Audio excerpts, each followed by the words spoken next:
Breaking news బండి Bhagirath POCSO case నిందితుడైనటువంటి బండి భగీరథ్ ని పోలీసులు 3 రోజుల పాటు కస్టడీ తీసుకోబోతున్నారు. మేడ్చల్ కోర్టులో ఉన్న పిటిషన్ దాఖలు చేసినటువంటి నేపథ్యంలో కస్టడీకి మేడ్చల్ కోర్టు అంగీకరించింది. అయితే బెయిల్ విషయంలో అటు భగీరథ్ తరపున అడ్వకేట్స్ ప్రయత్నం చేసిన బెయిల్కు మాత్రం ఒప్పుకోలేదు. 3 రోజుల పాటుగా పోలీసులు భగీరథ్ విచారించబోతున్నారు. సో ప్రస్తుతం చెర్లపల్లి జైల్లో ఉన్నారు భగీరథ్. ఏ క్షణమైనా పోలీసులు చెర్లపల్లికి వెళ్లి భగీరథ్ ని అదుపులోకి తీసుకునే అవకాశం ఉంది. కస్టడీలో ఉదయాన్నే తీసుకొస్తారు, ఆ తర్వాత తిరిగి మళ్ళీ యాజ్ పర్ రూల్స్ అయితే ఈ రకంగా ఉంటుంది.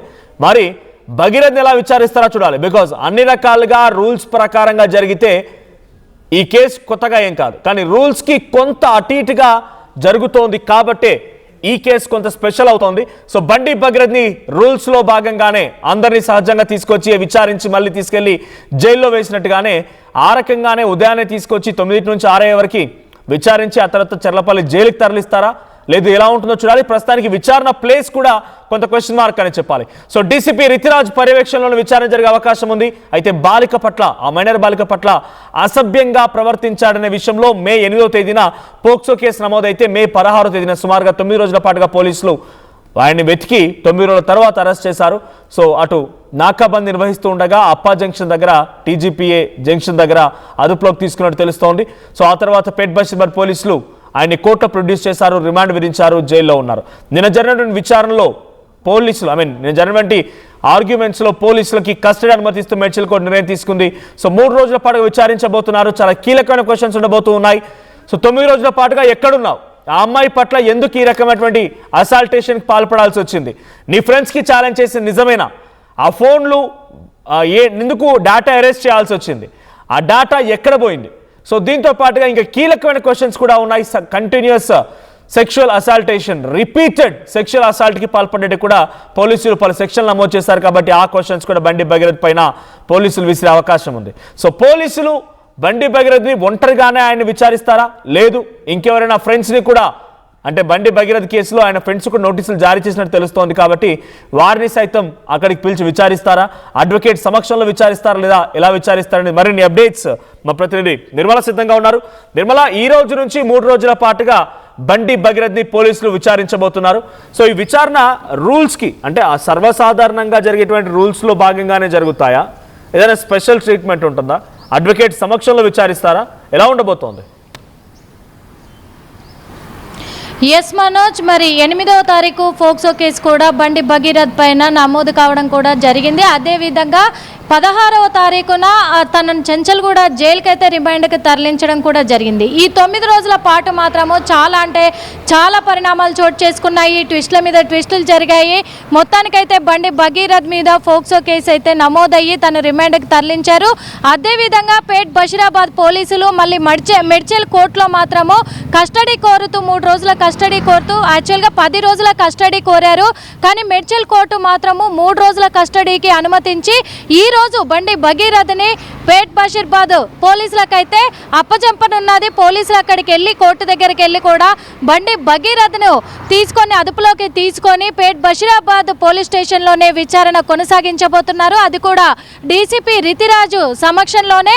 ఇటు బండి భగీరథ్ కేసు వాదిస్తున్నటువంటి లాయర్తో కలిసే ఇక్కడ విచారణ కొనసాగే అవకాశాలు ఉన్నాయి అనేది కూడా తెలుస్తూ ఉంది. ఇంకొక విషయం కూడా, ఇటు బండి భగీరథ్తో ఎవరెవరైతే ఫ్రెండ్స్ ఉన్నారో ఈ కేసుకు సంబంధించి కూడా వాళ్ళకి ఆల్రెడీ నోటీసులు కూడా జారీ చేయడం జరిగింది. వాళ్ళను కూడా ఇప్పుడు బండి భగీరథ్తో కలిపి విచారించబోతున్నారనే విషయం కూడా తెలుస్తూ ఉంది. అయితే పేట్ బషీరాబాద్ పోలీస్ స్టేషన్ వరకు లాయర్ వెళ్తారు, కానీ ఇటు బండి భగీరథ్ను మాత్రము సపరేట్ రూమ్లో పెట్టి తనను విచారించే అవకాశాలు ఉన్నట్టుగా తెలుస్తుంది. ఎందుకంటే ఇప్పటి వరకు కూడా బండి భగీరథ్ ఫోన్లో ఏమున్నాయి, అసలు వాళ్ళ చాటింగ్ ఏముంది, బండి భగీరథ్ ఆ అమ్మాయితో ఏం చాటింగ్ చేశాడు, ఏం ఫోన్లో మాట్లాడాడు, అదేవిధంగా ఎలాంటి వీడియోలు తీశాడు, కొన్ని వీడియోలు బయటకు వచ్చాయి కానీ అమ్మాయిని ఎలా హారాస్మెంట్ చేశాడు, ఇవన్నీ కూడా ఇప్పటి వరకు బయటికి రాలేదు. కాబట్టి ఇప్పుడు ఈ విచారణలో భాగంగా బయటకు వచ్చే అవకాశం ఉంది. కాబట్టి ఇటు డీసీపీ ఆధ్వర్యంలోనే మొత్తం విచారణ కొనసాగే అవకాశాలు ఉన్నాయి.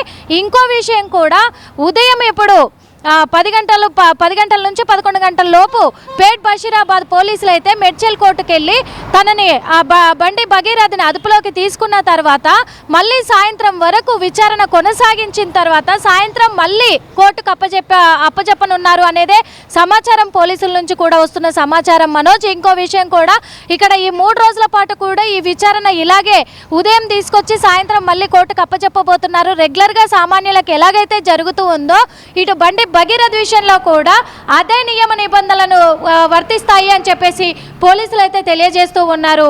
మనోజ్, బయట ఫ్రెండ్స్కి కూడా నోటీసులు జారీ చేశారు.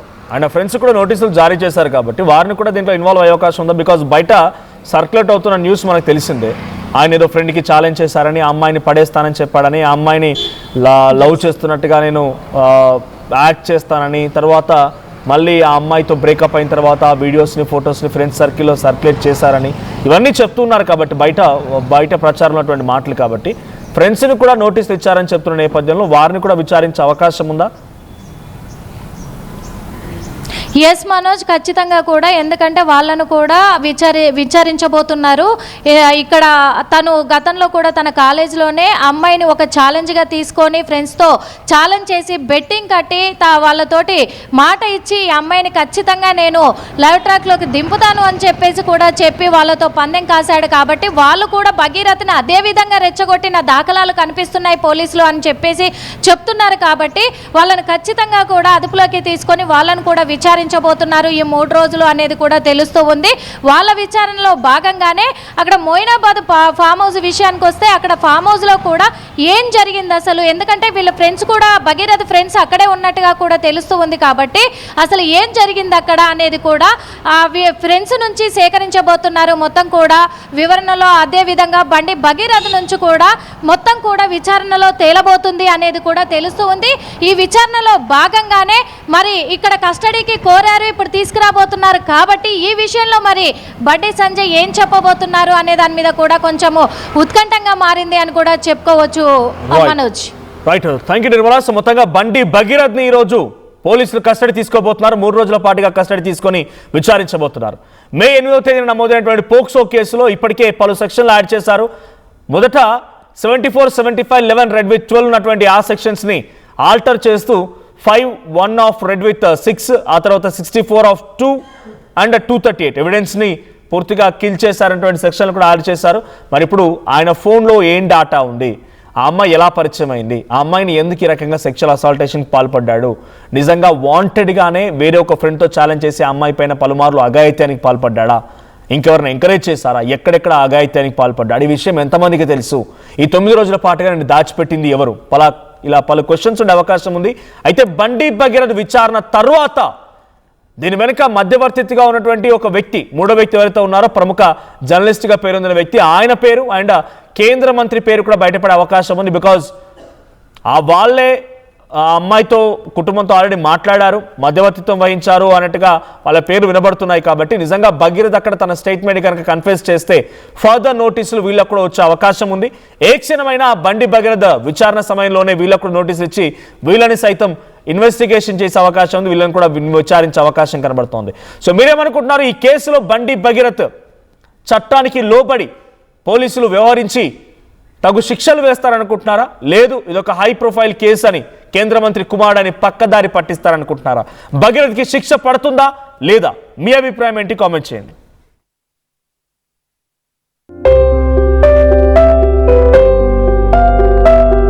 చిన్న చిన్న ఆనందాలు 35 ఏళ్లుగా నా జీవితంలో లేవు.